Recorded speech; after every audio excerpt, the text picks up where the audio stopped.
IPL Hungama ಬೆಂಗಳೂರಿನಲ್ಲಿ ನೋಡೋದಕ್ಕೆ ಸಿಗುತ್ತೋ ಇಲ್ವೋ ಅನ್ನೋ ಗೊಂದಲ ನಿವಾರಣೆಯಾಗಿದೆ. ಆರ್ಸಿಬಿ ಫ್ರಾಂಚೈಸಿ ಬೆಂಗಳೂರಿನಲ್ಲಿ ಪಂದ್ಯ ಆಡೋದಕ್ಕೆ ಒಪ್ಪಿದೆ. ಆದರೆ ಕೆಎಸ್ಸಿಎಗೆ ಸರ್ಕಾರ ಕೆಲ ಷರತ್ತುಗಳನ್ನು ವಿಧಿಸಿದೆ. ಚಿನ್ನಸ್ವಾಮಿ ಗ್ರೌಂಡ್ನಲ್ಲಿ ಐಪಿಎಲ್ಗೆ ತಾತ್ಕಾಲಿಕ ಒಪ್ಪಿಗೆ. ಡಿ ಕುನ್ಹಾ ಸಮಿತಿ ಶಿಫಾರಸ್ಸಿನಂತೆ 8 ಗೇಟ್ಗಳ ರಿಪೇರಿ.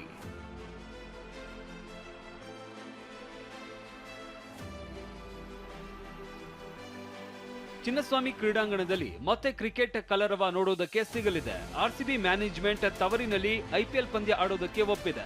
ಈಗ ಚಿನ್ನಸ್ವಾಮಿಯಲ್ಲಿ ಪಂದ್ಯ ಆಯೋಜಿಸುವುದಕ್ಕೆ ಅನುಮತಿ ನೀಡಿ ಸರ್ಕಾರ ಅಧಿಕೃತ ಆದೇಶ ಹೊರಡಿಸಿದೆ.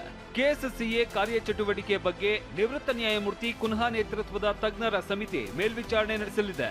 ತಾತ್ಕಾಲಿಕವಾಗಿ ಕೆಎಸ್ಸಿಎಗೆ ಪಂದ್ಯ ಆಡಿಸುವುದಕ್ಕೆ ಅನುಮತಿ ನೀಡಿದ್ರೂ ಕೆಲ ಷರತ್ತುಗಳನ್ನು ವಿಧಿಸಲಾಗಿದೆ.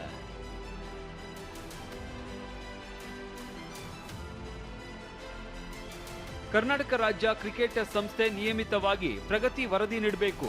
ವಾಸ್ತವಿಕವಾಗಿ ಕ್ರೀಡಾಂಗಣದಲ್ಲಿ ಮಾರ್ಗಸೂಚಿಗಳ ಅನುಷ್ಠಾನಗಳ ಪರಾಮರ್ಶಿಸುವುದು, ಪರಿಷ್ಕರಿಸಿದಂತೆ ಜನಸಂದಣಿ ಸಾಮರ್ಥ್ಯ ನಿಯಂತ್ರಿಸುವುದು, ಅಗತ್ಯವಿದ್ರೆ ಮತ್ತಷ್ಟು ಸುರಕ್ಷತಾ ಕ್ರಮಗಳನ್ನು ಕೈಗೊಳ್ಳಲು ಕೆಎಸ್ಸಿಎಗೆ ನಿರ್ದೇಶನಗಳನ್ನು ನೀಡುವುದು, ಆದೇಶಗಳನ್ನು ಉಲ್ಲಂಘಿಸಿದ್ರೆ ಅನುಮತಿ ಹಿಂಪಡೆಯುವುದು ಹಾಗೂ 2ನೇ ಮತ್ತು 3ನೇ ಹಂತದಲ್ಲಿ ಕೈಗೊಂಡ ಮಧ್ಯಮ ಮತ್ತು ದೀರ್ಘಾವಧಿ ಕಾಮಗಾರಿಗಳನ್ನು ಮುಂದುವರಿಸುವ ಬಗ್ಗೆ ತಜ್ಞರ ಸಮಿತಿ ನಿಗಾ ವಹಿಸಲಿದೆ.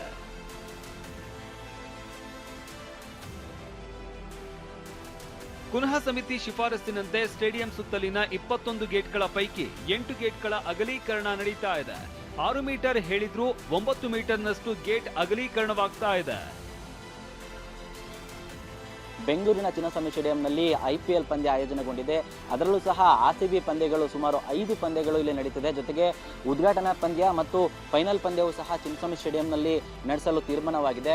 ಆದರೆ ಈ ಒಂದು ಘಟನೆಯ ನಂತರ ತನಿಖೆಗೆ ನೇಮಿಸಿದಂತಹ ನ್ಯಾಯಮೂರ್ತಿ ಮೈಕಲ್ ಕುನ್ನಾ ನೇತೃತ್ವದ ಸಮಿತಿ ಚಿನ್ನಸ್ವಾಮಿ ಸ್ಟೇಡಿಯಂನಲ್ಲಿ ಅನೇಕ ಬದಲಾವಣೆಗಳಿಗೆ ಶಿಫಾರಸನ್ನು ಮಾಡಿತ್ತು. ಅದರಲ್ಲಿ ಗೇಟ್ಗಳ ಅಗಲೀಕರಣವೂ ಕೂಡ ಒಂದು.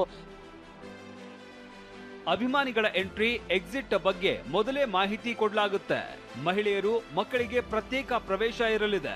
4 ಫುಲ್ ಫರ್ನಿಶ್ ಮೆಡಿಕಲ್ ಸೆಂಟರ್ ತೆರೆಯಲಾಗ್ತಾ ಇದೆ. ಕ್ರೀಡಾಂಗಣಕ್ಕೆ ಸೇಫ್ಟಿ ಸೆಕ್ಯೂರಿಟಿ ಆಫೀಸರ್ ಆಗಿ ನಿವೃತ್ತ ಹಿರಿಯ ಐಪಿಎಸ್ ಅಧಿಕಾರಿಯನ್ನ ಕೂಡ ನೇಮಿಸಲಾಗಿದೆ. ಇನ್ನು ಚಿನ್ನಸ್ವಾಮಿಯಲ್ಲೇ ಈ ಬಾರಿ ಕೆಕೆಆರ್ ವಿರುದ್ಧ ಆರ್ಸಿಬಿ ಉದ್ಘಾಟನಾ ಪಂದ್ಯ ಆಡಲಿದೆ.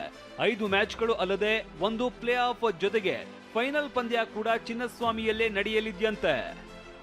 ಸೊ ಈಗ ನಮಗೆ ಗೊತ್ತಿಲ್ಲ ಅಲ್ವಾ ಪ್ಲೇ ಆಫ್ನಲ್ಲಿ ಯಾರು ಬರ್ತಾರೆ ಅಂತ ಗೊತ್ತಿರಲ್ಲ ನಮಗೆ, ಯಾವ ಟೀಮ್ ಬರುತ್ತೆ, ಯಾವ ತಂಡ ಬರುತ್ತೆ ಅಂತ. ಬಟ್ 1 ಪ್ಲೇ ಆಫ್ ಅಂತ ಇಲ್ಲಿದ್ದೇ ಇರುತ್ತೆ, ಮತ್ತೆ ಫೈನಲ್ಸ್ ಇಲ್ಲಿದ್ದೇ ಇರುತ್ತೆ.